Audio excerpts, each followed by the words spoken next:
देखिए, ये employ provident fund का ऑफिशियल डेटा मैं आपको दे रहा हूं। एम्प्लॉय प्रोविडेंट फंड का ऑफिशियल डेटा आपको मालूम है क्या होता है?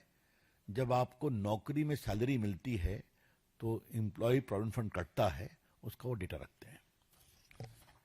सितंबर 17 से मई 25 तक 7,91,33,000 लोगों का एम्प्लॉय प्रोविडेंट फंड कट रहा है, गवर्नमेंट और नॉन गवर्नमेंट।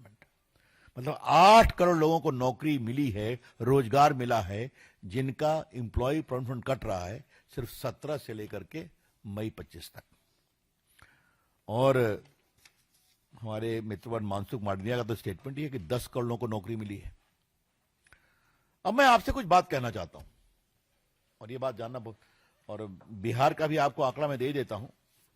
बिहार में आप जान लीजिए कि सरकारी क्षेत्र में नौकरी दी गई है 10 लाख, ठीक है, उपलब्धि 10 लाख, बाकायदे प्रेस पब्लिक स्टेटमेंट है, कोई कांग्रेस पार्टी ने उसका विरोध नहीं किया।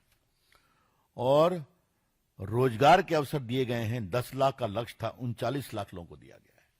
देश में भी करोड़ों में है। लेकिन थोड़ा मैं इसको विस्तारित करना चाहता हूं।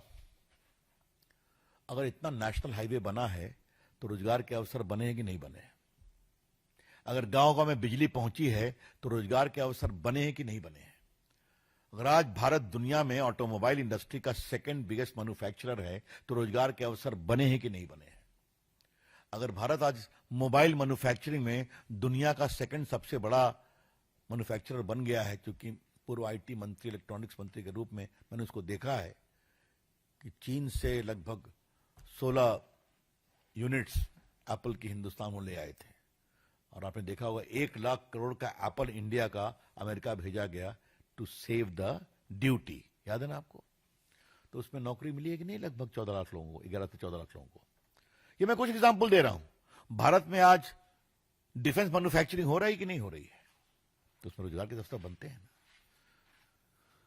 तो राहुल गांधी के बारे में मेरा बड़ा सुनिश्चित मत ऑलवेज है कि होमवर्क नहीं करते, कोई चिट दे देता है तो पढ़ने लगते हैं।